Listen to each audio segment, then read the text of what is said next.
Oh, I like this chair. It's nice. It's old. So I've been listening to you for a while, and I get the thing that you say that nothing is more important than how we feel, and the quickest way to get things that we want is to be happy. And what you want is to be happy.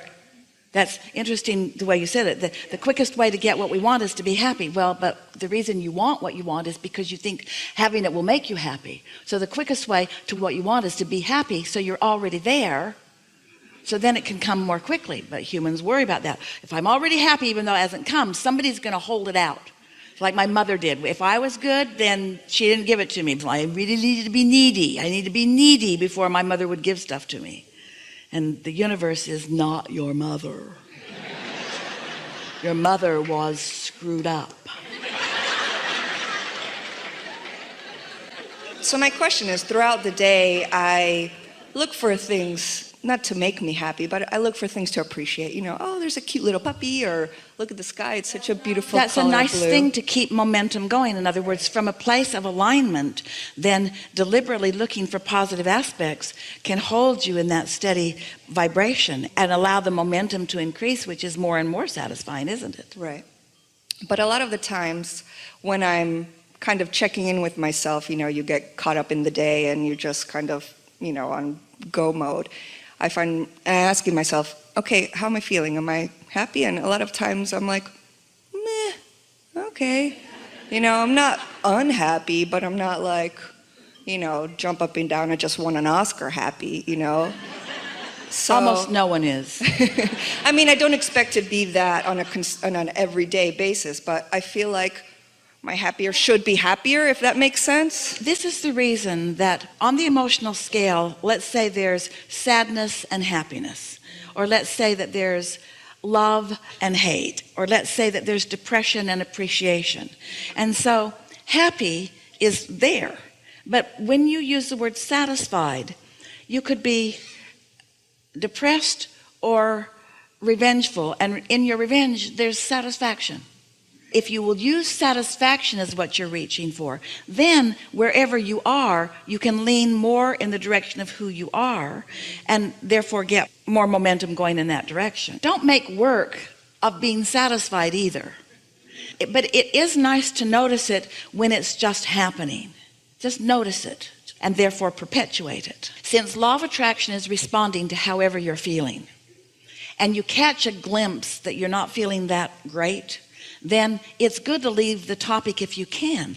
And the more aware you are of how you feel, then the more you can turn from the unsatisfied to the satisfied. It just gets easier and easier.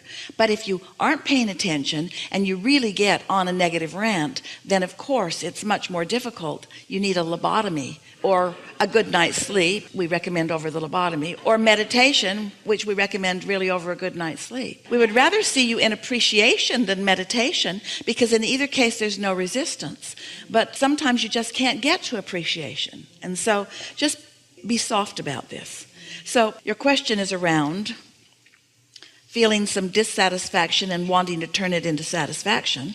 Yeah, to just be happier, because sometimes when I'm checking in with myself about how I feel, oh, maybe I'm doing that thing you said that we're doing. But here's the thing, and we're so happy that you are helping us to talk about this here, because here's the thing. So here I am in this moment of time, and I'm having this manifestation, and in this example, I don't feel all that happy, but it is what it is, yes? So it's got to be enough, because it is what it is. And why is it what it is? Because of the momentum that created it. In other words, once something has manifested, you're really going to like this.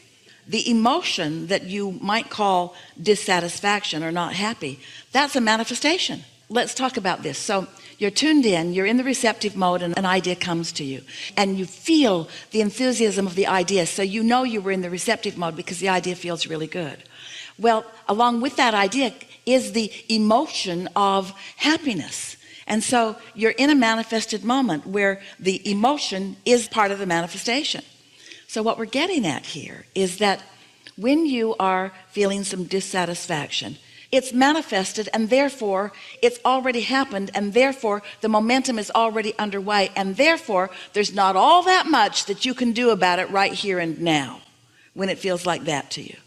But you take note of it, and you acknowledge that you want to feel happy, and you deliberately launch some more rockets of desire into your vortex, and then you get a good night's sleep, and when you wake up in the morning, you deliberately meditate, because you know that meditation takes the edge off. So now this next day, let's call it Sunday, you've meditated, and so now your chance of, and we use that word because we know how you use that word, your chance of happiness is greater now that you've meditated this Sunday morning than it was before you did. So you meditate for 15 or 20 minutes, and then you just go into your day and you feel whatever you feel. But when you're feeling it, it's really sort of kind of too late to do anything about it, because it's the result of energy that you've already flowed. Are you getting what we're talking about? You can't think your way out of it. You can't talk your way out of it. You can't say, universe, I want to take back all the momentum that I had about that because I didn't really mean it, and after all, I want to be happy.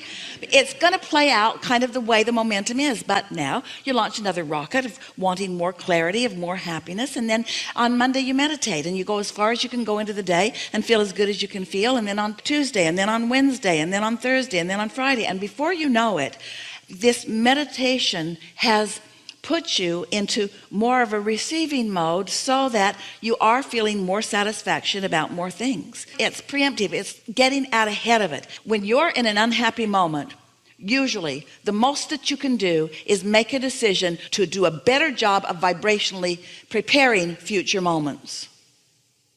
But when you're right in the middle of it, can't you see downward spirals? Aren't downward spirals evident? And the more you struggle and squirm within them, the faster they swirl and the more downward they go. And so it really is about not trying to think your way out of it in that moment. It's like, we've been offering an analogy. It's like what's happening now, the manifestation, is sort of like gum that you've chewed all the flavor out of. And the new juice is over here in the new thoughts and in the new things that you're receiving, you see. And so when you feel dissatisfaction, just let it be, and know that your vortex is queued up and that you're being called to more things, and let the satisfaction come from new things. Don't try to wring it out of the old things, because you usually don't. You usually just find more to be dissatisfied about. You want to talk about something specific? Well, I just kind of feel like sometimes that's my set point, a little bit like, if I don't look for things to be happy about, We'll go along with you. We'll let you call it your set point. But what do you think the set point of your inner being is? Elation, happy.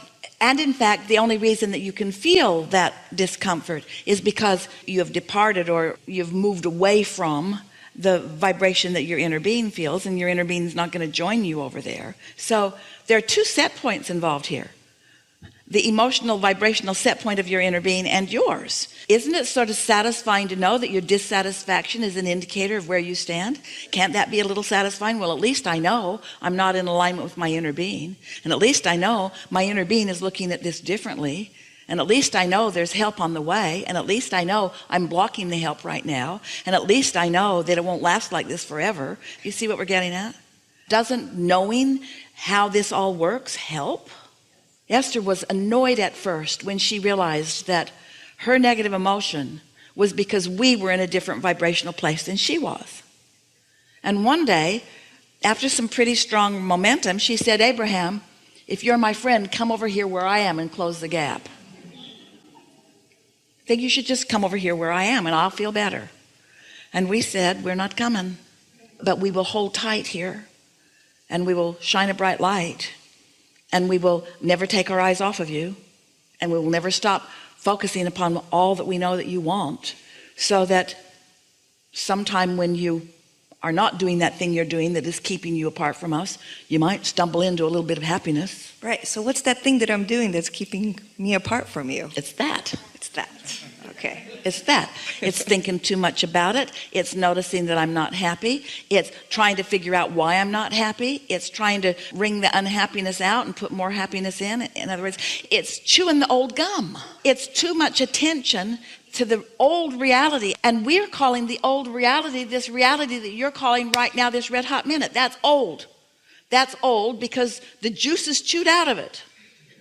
And where your satisfaction will always be is in the new movement with the new energy. That's where satisfaction is.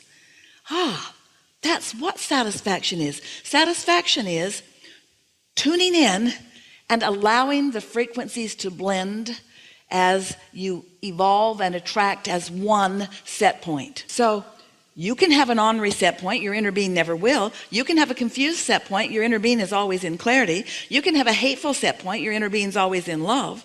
So as you meditate and deactivate, because when you quiet your mind, you quiet thought. When you quiet thought, you stop any vibration. When there's no vibration, then you've quieted yourself. And now you can easily find your way by law of attraction, in the absence of resistance, right into vibrational harmony with who you are. And so that was a good sequence, wasn't it? So now as you find that satisfaction by no longer doing that thing you do, that's a negative way of saying it. If you'll stop doing that thing you do, it's like your cork is floating. That's what alignment is. You can hold it under the water. That's what not alignment is. But when you let go of it, it's going to bob right back up there. But most humans try to overthink things. They try to figure out what's wrong. What am I doing wrong? Why isn't it working out? And we say, just let it go. It's just going to get worse when you're in that mindset. Esther has been doing something that is very productive for her. And we want to tell you about it because we know that it could be productive for you too. Because you are a transmitting and receiving mechanism all the time. In other words, you're transmitting thoughts and receiving thoughts. And so you're broadcasting thoughts to each other. You are all more telepathic than you know. So an idea will come into Esther's mind sometimes. And she's been stopping and saying, asking of herself, what was I doing? How was I feeling before that thought came? Because she's wanting to ascertain whether she received that thought from alignment, and therefore it's coming from her vortex and from her inner being, and therefore it's a really good idea to help her move along on her unfolding of this trail. Or did I receive it from something I've been worried about? It's a really fun game to play. Where did that thought come from? In other words, you say, the devil made me do it. You've been playing that game for a while. Did it come from alignment? Is it a thought of upliftment? Do I feel exhilarated as I think of it? Or is it a protective thought? Is it a warning thought? Is it a thought that I need to do something about? And so as more and more you're in the receiving mode, then more of the thoughts that you receive will feel like that. You have control over everything that comes to you, starting with your own reception of your own thoughts. Do you believe that you create your own reality? Have you wondered how it happens? Are you starting to get the sense of what your own point of attraction is and how you accomplish your own point of attraction? And so in the same way that you could go into a bookstore or a library, and there are all of these books on different subjects with different attitudes and moods within them, and just because you have the ability to read the language in which they are written doesn't mean that you want to read every one of them. Some of them are more suited to what you're looking for, to who you are. And so the same thing is true of everything in the world. There's a plethora out there, so many things, so many experiences, so much potential.